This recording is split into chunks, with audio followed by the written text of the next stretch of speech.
Assalamualaikum warahmatullahi wabarakatuh. Selamat datang Sobat Muslim di channel Cermin Kehidupan. Seringkali kita terlibat dengan berbagai macam urusan dunia dan melupakan kehidupan di akhirat. Padahal kehidupan di dunia ini hanyalah sementara, sedangkan kehidupan di akhirat selama-lamanya. Atas dasar inilah channel ini dibuat agar dapat menjadi dasar kehidupan, agar kita senantiasa introspeksi diri untuk menyongsong kehidupan yang lebih baik di hari esok. Sebelum masuk ke topik pembahasan, alangkah mulianya jika Sobat Muslim sekalian bersedia menekan tombol like, share, dan subscribe agar channel ini bisa berkembang. Hari ini kami akan membahas tentang tips menjadi keluarga sakinah yang akan dibahas oleh Ustadz Syafiq Riza Basalam.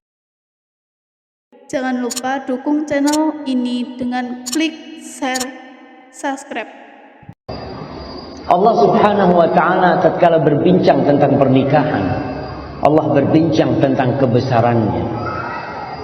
Allah mengatakan Jalla Jalaluhu, wa min ayatihi an khalaqa lakum min anfusikum azwaja. Di antara tanda-tanda kebesaran Allah, dan semua tanda-tanda itu besar, Allah ciptakan dari diri kalian pasangan kalian sendiri. Kenapa? Untuk apa seorang menikah? Litaskunu ilaiha, agar dia mendapatkan sakinah, mendapatkan ketentraman, mendapatkan kedamaian. Sebagian orang memiliki rumah yang mewah, memiliki mobil yang jangan ditanya berapa jumlahnya, tapi dia nggak bahagia, nggak tenang hidupnya. Allah jadikan ketenangan itu di istri, di keluarga kita. Litaskunu ilaiha, sakinah. Masalah cinta urusan Allah Jalla Jalaluhu. Yang penting kita jalanin syariatnya, kita ikutin, cari istri yang solehah, cari istri yang baik agamanya, yang penyayang, yang subur. Begitu pula pihak dari keluarga perempuan mencari menantu yang soleh, yang akhlaknya baik. Cinta nanti, karena terus terang kadangkala ada orang menjalin cinta dan kasih sayang sebelum pernikahan, maka akan berakhir dengan murka Allah Jalla Jalaluhu kepada mereka.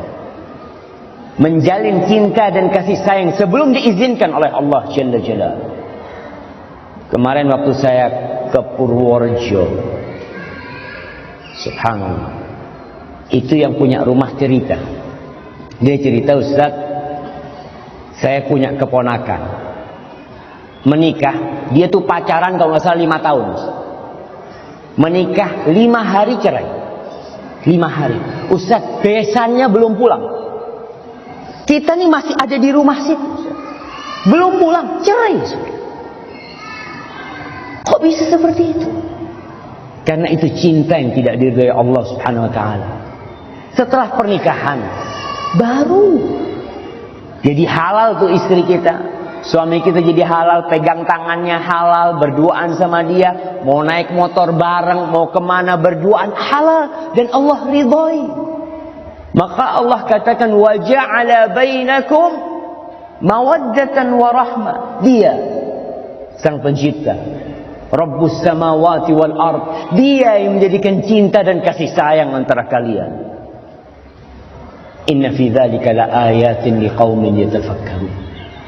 Di situ ada tanda-tanda kebesaran Allah, tidak untuk semua manusia, untuk orang yang mau menggunakan pikirannya, yang mau menggunakan hatinya untuk merenungkan kejadian itu. Subhanallah. Ma'asyiral ikhwah rahimakumullah, khususnya mempelai lelaki Novaldi, ya, Masya Allah, barakallahu laka wa baraka alaika wa jama'a bainakuma fi khair. Dan mempelai wanita yang bernama Dewi Siti siapa? Lestari, Masya Allah. Mudah-mudahan keduanya ini mendapatkan rahmat dari Allah Subhanahu wa ta'ala. Nasihat ini bukan hanya untuk keduanya, tapi untuk yang menyampaikan dan untuk semua yang sudah menikah. Karena banyak dari rumah tangga yang sudah kosong dari cinta dan kasih sayang. Banyak rumah tangga yang sudah sampai ke titik pertahanan terakhir. Banyak suami istri ini udah mau pisah, cuma gara-gara anak nggak bisa. Dia mengatakan, ya Allah Ustaz, kalau bukan anak udah anak tinggalin tuh istri anak. Si istri pun sama bilang, kalau bukan karena anak udah anak jauhin tuh suami kayak gitu. Itu banyak terjadi. Terus apa artinya rumah tangga yang seperti itu? Tatkala kita tidur satu rumah, kita berada di bawah satu atap, tapi yang ada hati yang saling bermusuhan, berarti ada yang salah di dalam pernikahan kita. Ada yang kurang tepat ketika kita menjalani kehidupan rumah tangga. Untuk para suami ingat, istri kita itu bukan bidadari. Kadangkala ketika kita mau menikah dengan seorang wanita, bayangan kita ini semua yang indah-indah dari pernikahan. Tapi tatkala menikah, ternyata dia ketahui istrinya nggak bisa masak, istrinya kurang bisa bersolek, istrinya kurang bisa merapikan rumah, istrinya kurang bisa ngurusin anak. Dia akan mendapati kekurangan-kekurangan istrinya. Tapi apa kata Allah Jalla Jalal kepada para lelaki yang dia senantiasa mengaku lebih baik daripada wanita? Iya, Allah Jalla Jalal mengatakan kepada kita semuanya, wa'ashiruhunna bil ma'ruf. Pergauli istri-istri kalian dengan cara yang ma'ruf, dengan cara yang patut, dengan cara yang baik, dengan cara yang sesuai. Fa in karihtumuhun, kalau kau benci sama istrimu, subhanallah, Allah berbicara bagaimana kalau kita benci sama istri kita. Kalau cinta aman, ini bicara tentang benci. Apakah kita disuruh menceraikan istri-istri kita? Fa in karihtumuhun, enggak. Allah mengajarkan kepada kita untuk memandang lebih jauh ke depan. Enggak gampang-gampang menceraikan wanita. Allah mengatakan fa'asa an takrahu syai'an wa yaj'alallahu fihi khairan katsira. Bisa jadi yang kalian benci itu ternyata di balik itu Allah menjadikan kebaikan yang banyak sekali. Maka kekurangan istri kita jangan dipandang kekurangan. Dia itu banyak kekurangan, sebagaimana kita banyak kekurangan kita. Rasul sallallahu alaihi wasallam mengatakan la yafraq mu'minun mu'mina. Enggak boleh itu seorang lelaki membenci kebangetan kepada istrinya yang beriman. Sama-sama mukminah nih, enggak boleh saling benci. Apa kata Rasul SAW? In kariha minha khuluqan radiya minha akhar. Kalau ada perilaku istrinya yang tidak dia sukai, pasti ada. Karena dia manusia. Kita ini manusia yang punya kekurangan. Kita berusaha untuk sempurna, tapi udah kita kurang memang diciptakan. Wa khuliqal insanu dha'ifa. Manusia diciptakan lemah. Kalau ada perilaku dari istrinya yang tidak dia sukai, Rasul SAW menyuruh kita memandang kepada sisi positif dia. Bukankah ada kebaikan-kebaikan dia? Yang kalau kita lihat ya, kenapa kita datang ke rumah tuh mertua, kita melamar itu perempuan, diterima, kita nikahin, kita bawa pulang, pasti ada kelebihan di istri kita tuh.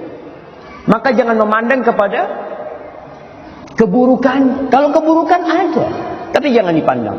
Begitulah rumah tangga bisa berjalan bersama-sama. Ketika kita saling melihat kelebihan.